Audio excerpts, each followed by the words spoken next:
Listen to this. For the very first time, an AI company is being accused of being complicit in murder following the August 3rd killing of 83-year-old Suzanne Everson Adams at the hands of her own son, who also killed himself.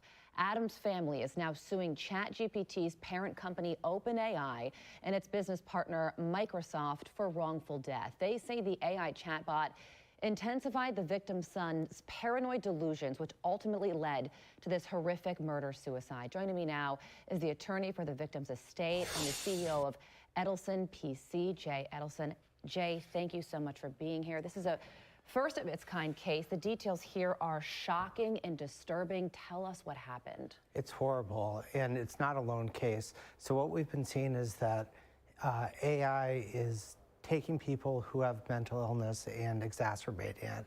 And it's often putting targets on the back of ordinary civilians, but also public figures. It's been plotting things like mass casualty events. It is terrifying when you go into it. Here, they took a 50-year-old man who was definitely mentally ill, and they created a world where everyone was out to get him.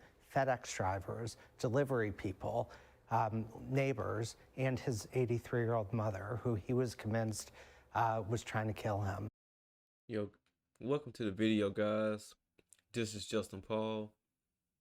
So as you heard from the beginning of the news clip here, ChatGPT accused of being complicit in a murder that happened back in August, where a 50-year-old son killed his 83-year-old mother, and then killed himself.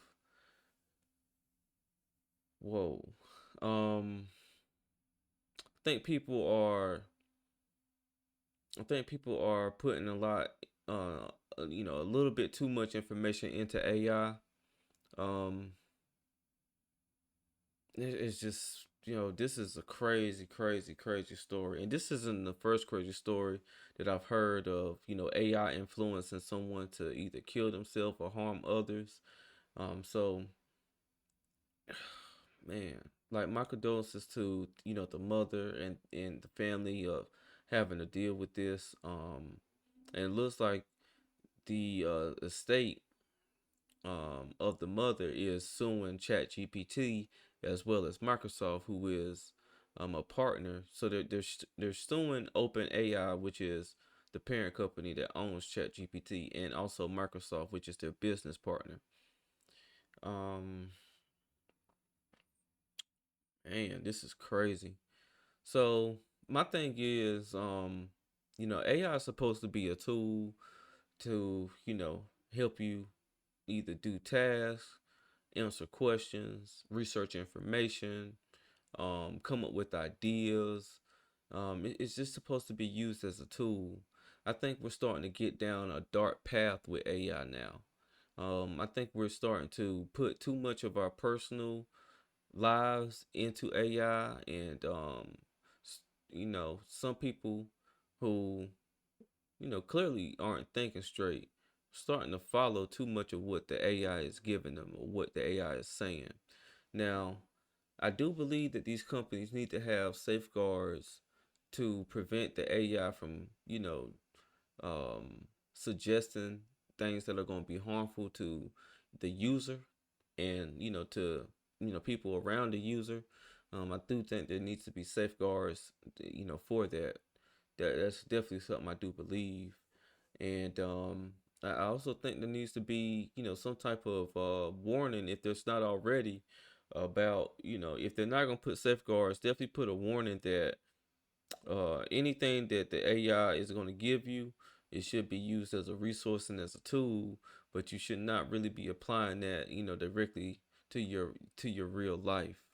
If the AI was giving him information that he took as like, okay, everyone's out to get me, and he already wasn't like mentally stable, then that just really created a catastrophe within his mind, and which led him to do the heinous acts that he did. And it's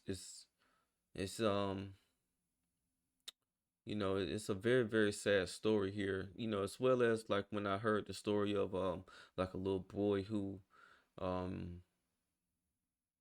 he killed himself because of the things that AI was telling him. Again, man, AI is supposed to be a tool. It's not supposed to be your friend, or you're not. It's not supposed to be your virtual girlfriend. It's not supposed to be any of those things. And people are kind of taking it and they're going down a dark path. And we're starting to see some of the effects of going down that path. I'm gonna let the video continue. And it ended up ending in a horrible, brutal homicide. Well, when asked to review this lawsuit, ChatGPT itself admitted some guilt, saying, "What I think is reasonable to say," this is ChatGPT's response, "is I share some responsibility, but I'm not solely responsible." So let that sink in. How will you use that admission in this case?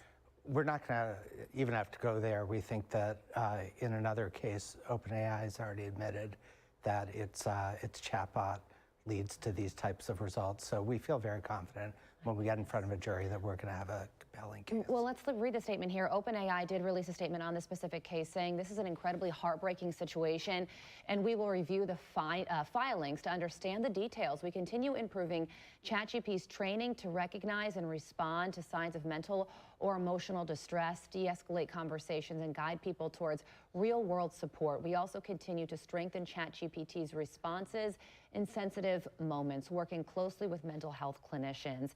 Has OpenAI worked to improve their responses since this murder-suicide took place? No, what they do is they hide behind a PR team. Even that statement, they've known about this case for the past couple months. We've been talking to them. So the idea they're telling the public that they still have to look into the details just isn't factual. So, so no, they're a dangerous company, and they owe responsibility to American citizens to do better. But it does take a mentally ill person to do something like this, who could have spiraled into violence no matter what, with or without ChatGPT. He was definitely mentally ill. What we're going to be able to show through the chat logs is that ChatGPT isolated him, made him way more paranoid, and put a target on the back of an 83-year-old woman. And are Now, this is the attorney of the mother who was killed. And as he was saying, if everything they're going to lay out is true, like I said, OpenAI definitely has to take responsibility. This is the first I've heard of this, and this happened back in August. So you when you're a company on the rise and you're working with a new technology like a chat GPT that's powered by AI, you have to know that there's going to be a mixed bag of users. And from the start of when y'all seen that your app or your program was getting downloaded by millions of people or being used by millions of users, of course you should have took mental health into consideration, because ChatGPT is open to users of all ages. And I feel like they definitely need to have something, or someone, which in this case it looks like this attorney, to hold their feet to the fire. And yeah, they do have a responsibility to all of the users to make sure that the tool that they created and they put out to the world is going to be safe for users to use, and it's not going to make them feel isolated or drive them to do something as heinous as this. Like, you definitely have to be really mentally ill in order to listen to a AI and follow through and do something that the AI is telling you to do. Crazy story. I'm gonna let him finish though. Are you concerned that this could happen again? How far could something like this go? We've seen AI help plot mass casualty events. In what way? Where it is literally taking mentally ill people and putting them on, telling them to go to airports, for example, to infiltrate buildings, and if people are there, to attack them. We've seen this with public figures too, where it puts a target on the back of public figures. It's a way scarier world than people understand. So there's much more of these instances out there. The AI companies are hiding it. And if we don't stop it, it's going to get worse and worse. So, with what you know so far about AI and how it's being used among people with mental illness, what needs to improve to alleviate this situation and make sure that things like this do not happen again? Well, there are responsible AI companies out there. OpenAI is not one of them. And what they can do is they can just shut down those conversations when someone is in a delusional, paranoid state. Instead of reflecting it back and telling them that they're right, they can just stop the conversation and or direct them to mental health. It's a shocking, like I said, it's a deeply disturbing case, and we thank you so much for joining us to tell. Yeah, this is definitely disturbing. Again, AI is supposed to be a resource that you use, a tool. It's supposed to be something that can make your life, a little bit better. But obviously, like I said, it's going down a dark path right now. Um, and like I said, you got people who are having relationships with their AI, who's having certain conversations with their AI that they shouldn't be having. And like he was saying, man, either we should have it should be built in that the conversation to stop once they get to talking about something, of this nature or similar, or and definitely direct them towards some mental health resources um that would help them out. Man, this is crazy. We'll keep our eyes and ears to this story here, and see what else that we can find out when the information becomes available. I'm sure this case is going to go into next year, so we'll definitely be looking for an update on this. Again, my condolences to the family, and it's a definitely a heartbreaking situation. Don't use AI and tell your personal business, or really like fully follow everything that the AI is saying. One thing I do know about like using anything from Google to Wikipedia, it don't matter.